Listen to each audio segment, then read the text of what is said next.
Hey guys, so I'm just gonna share my month and a halfly favorites with you for my personal practice. I think the last video that I did, the last video I did was my favorite indie decks, but I did a video before that about my favorite shadow work practices, and I did end up doing most of them for over the last 6 weeks.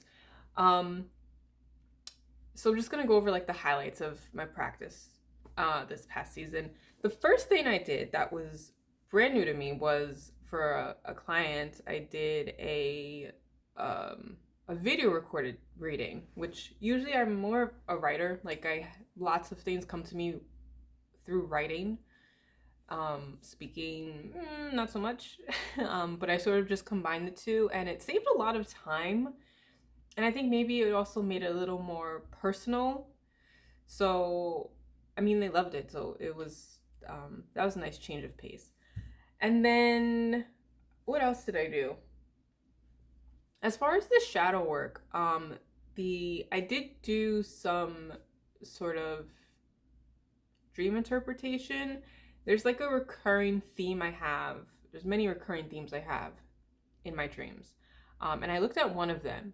That wasn't really a spread that I did. That was more, sometimes I'll just sit with my cards and sort of just have a conversation. So I'll ask, like, okay, why am I having this dream? And then based on the answer that I get, I will ask the next question, like, okay, what about my childhood? Um, and then maybe that answer will be like X, Y, and Z happened. And then the next question would be based on that card, why did this affect me like this?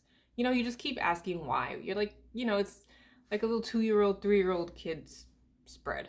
Because you just keep asking questions. And so it's more of a conversation than a spread. So I don't really have anything to share, like material wise, so that other people can use it, except for the fact that that's my technique.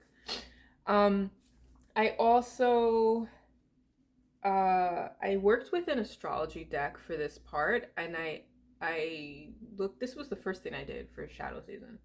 Um, I narrowed down where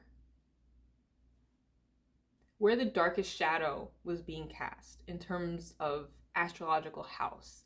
I love working with the houses because it just really helps narrow things down when you're asking questions. And so you get your house, and then I use the planets and the signs. I separated these cards. So for the planets, it was sort of like what could, like the highest potential in this house, and then the signs I used to sort of ask what was holding me back. And so for example, let's say you did this and you got the 10th house, which is where your shadow is, and then you got your highest potential in that house was, let's say, Jupiter, and what was holding you back, um, uh, Gemini. So I just picked the easy ones. So let's say, like, your public persona and or your career, if that's where your image lies for you, has the most shadow, most areas for improvement. You'd have to really dig into what the shadow is being caused by there. But the starting point would be Gemini. So let's see, just imagine the signs are all in their, if they're tarot cards, are like in their reversed position. So it would be the hindrances that Geminis might face. Like, let's just stick with lack of focus, trying to do too many things at once. And then obviously your greatest growth potential there is Jupiter, which sort of speaks for itself. That was a cheap one. Just, expansion and abundance and success. So I did that. And actually, just to go back, I want to point out the fact that I separated the cards to get very clear answers. I have sort of thought of doing that more often with tarot cards also this season, because I don't know. I just feel called to do that. Like if you're asking to describe a person, why not start with the court cards and some of the majors maybe, and just shuffle those and choose one? Like it just makes sense. Like intuitively choose one, I mean, not just consciously. Although that is another technique I also started using more often, where it's less blind shuffling and pulling, less intuitive shuffling, well, always shuffling, but less intuitive pulling of cards, and more including the conscious aspect. So, first of all, if you know you're asking a who type of question, to get really deep and meaningful answers, use your who cards. Um, it's still a message from whatever you believe with your tarot cards, from within, from above, what have you.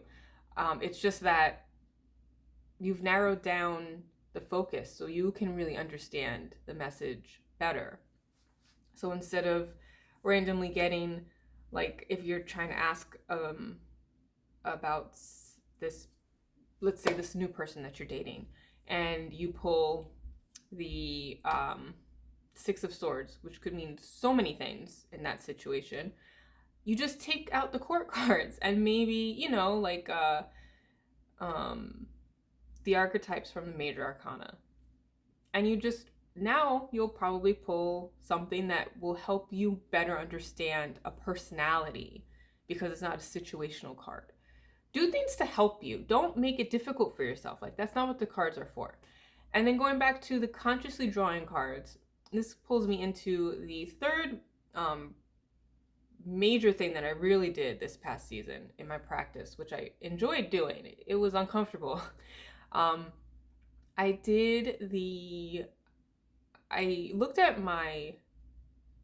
built my darkest reality using tarot cards. And I did this consciously. So I went through the 12 houses and I thought to myself, okay, what situation or energy here would I be most unhappy or uncomfortable with? And it really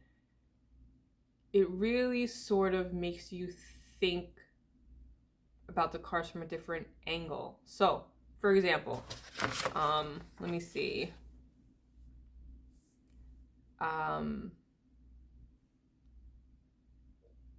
Like for the fourth house,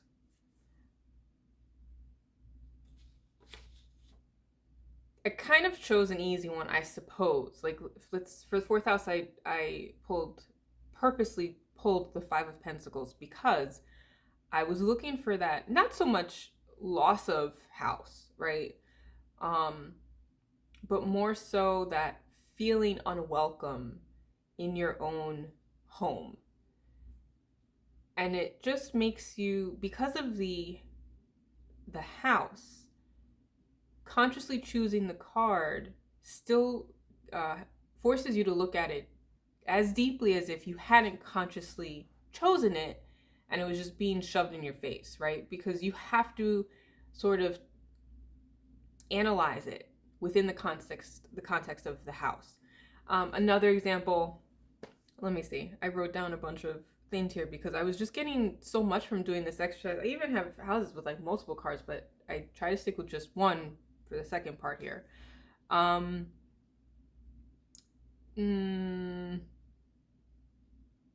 There's another thing that really made you think about was, where would this card fit the best? Because, like, the Three of Swords is gonna go somewhere, but where? Like, where would you feel the most heartache? And then again, why?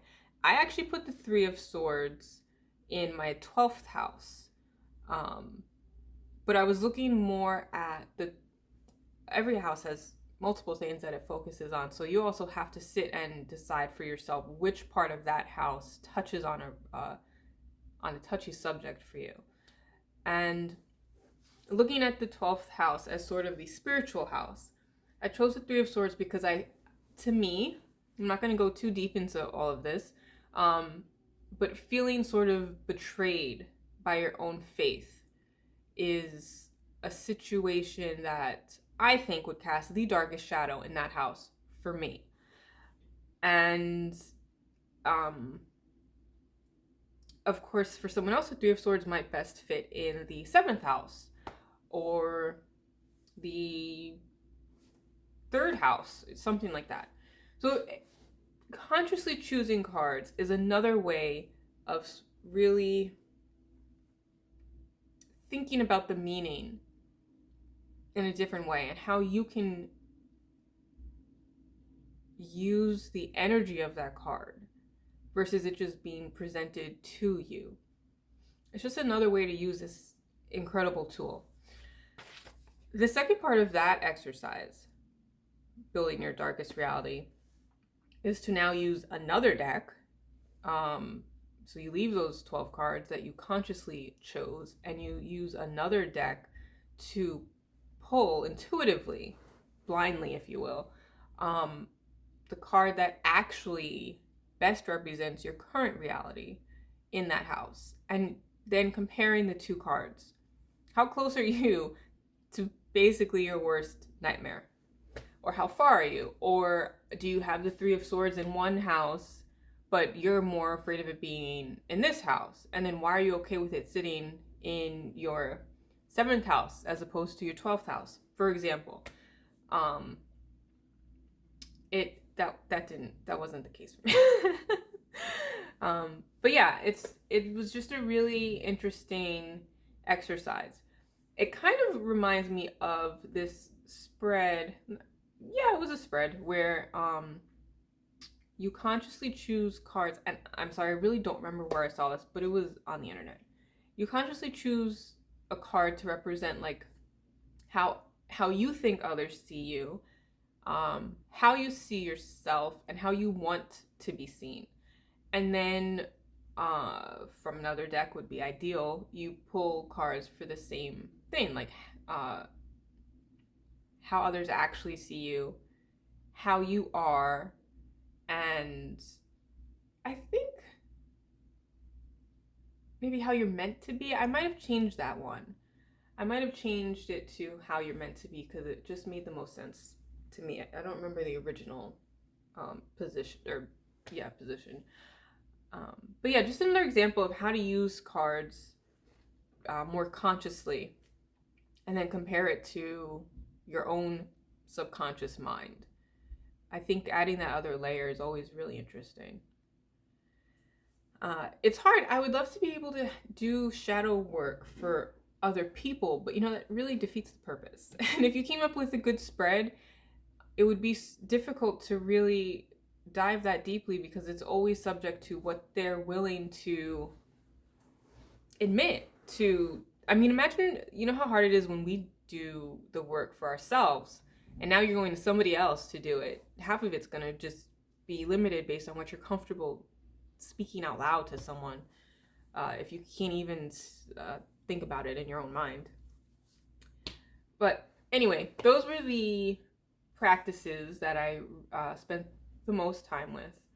Moving on to the decks that I used, it was actually surprisingly primarily just 2 decks, which is uncommon for me. Usually I get so bored with 2, but I was using the Doré Tarot a lot. And when I realized I should probably work with another deck that I have, it was hard to move on. But the reason I enjoy working with this deck so much is because the imagery, and I think I mentioned this in a comment somewhere, the imagery really speaks to itself. Like, you can actually look at these card images and read a story from just the pictures. I think it's a great, I haven't sung enough praises about this deck, but I think it's also a great deck if you're really trying to practice your own like intuitively reading a card. which is, I think, I hate when people say they read intuitively, just because like that's what we're all doing, but it's just, it comes out in different forms for some people. But if you want to practice reading not using labels like Six of Swords or Page of Cups, then this is a nice deck for that, because you could also easily just cover up the label on the bottom. And I'm not going to go through the whole deck because it's taking longer than I maybe thought to actually find an example. Oh, here. Okay, so, sorry. Obviously the images are going to be reversed because I don't feel like fiddling with my camera. But, like, if you were to get these two cards, which is actually very interesting because they're both angels at that. But you can see here, let's say they were actually in a spread like this. You can see how they're pointing to each other. And then if you throw in maybe this guy here, or here, or wherever, you get the point, just so you can see the images. There's a lot of directional communication.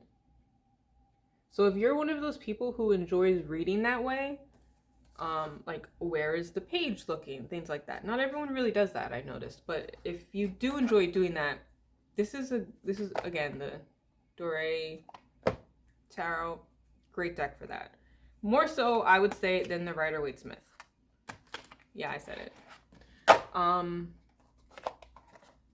Now that I've worked with it much more deeply, still top 3 mass market decks. And then the next deck that I worked with, I did use that one astrology deck just for that sort of general shadow reading, where I use the house and the planet and the sign to sort of look at what needed the most work. But then I didn't use that deck for the rest of the time being. I did use this. This is the Oracle Dior. You know what? I'll probably just flip the video now because that's annoying for you. This was a Kickstarter that I backed. It's absolutely gorgeous. The creators put so much work and energy into this, and I actually ended up ordering the book off the Etsy shop after I got the deck, because I had seen like just a page in one of the update emails they send, and it's extensive. Okay, this is the book. You can not even see my face. It's very thorough. It's an actual like art book. Oh, everyone's gonna want to read this one. Let me just put this right here for a sec.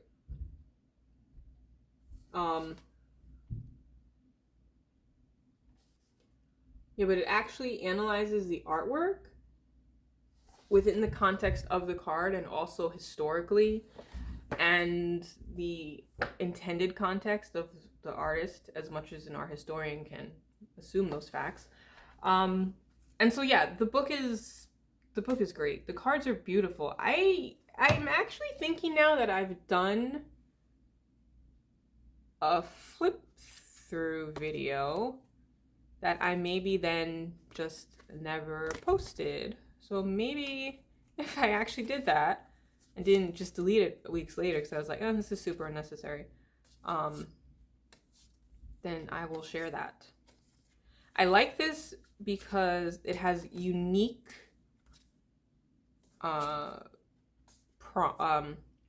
keywords.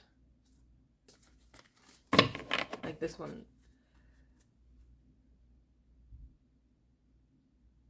And of course there's foil, like gold foil, which who doesn't like that?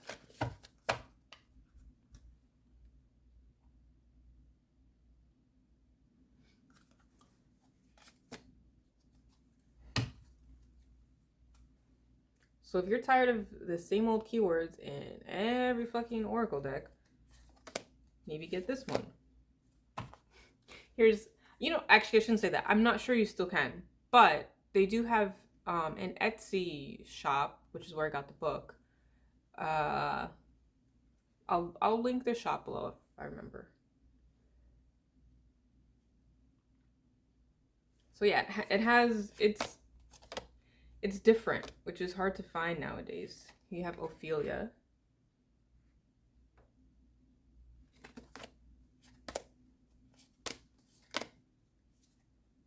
This is sort of creepy. The whole deck is actually kind of a little on the creepy side, which I'm kind of into, so it doesn't really bother me.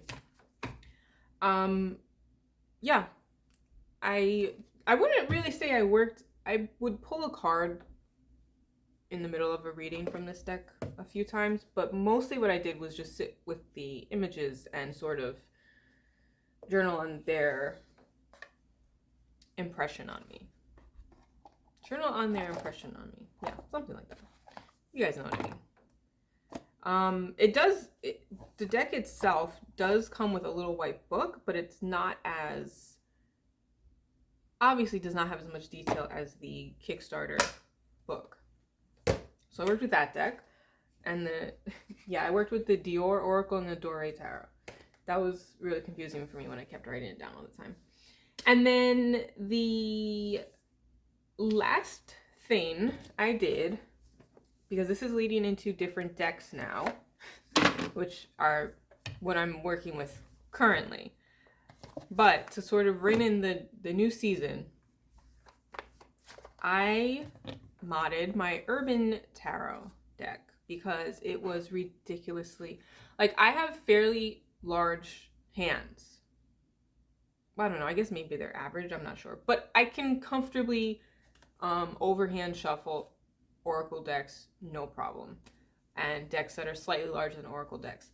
This deck, the Urban Tarot, I don't know if you guys, it's in a video I did maybe like in January, where it was not modded and it was big as hell, and I was still using it.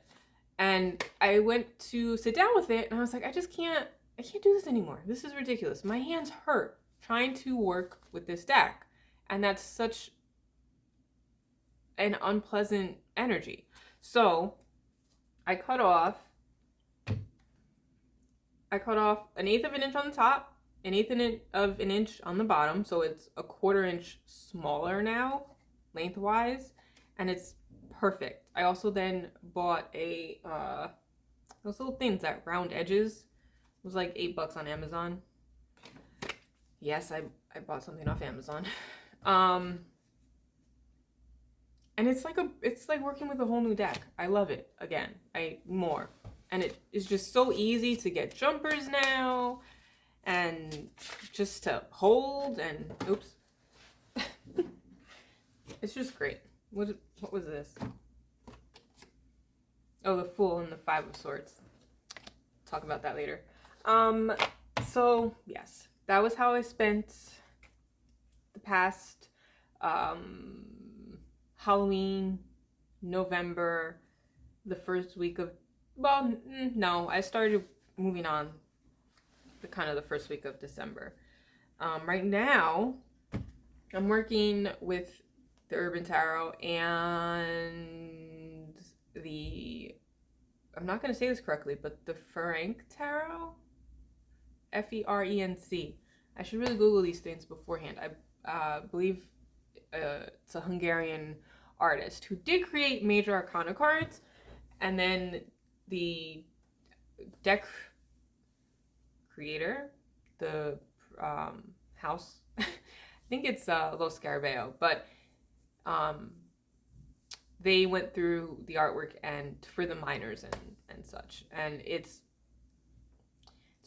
turned into a really good deck. Some of my favorites. As I was going through just the first half of the majors, I was finding cards like, okay, this might be in competition for my favorite major of all my collection. Like, for example, my favorite Lovers card out of every single Lovers card that I have.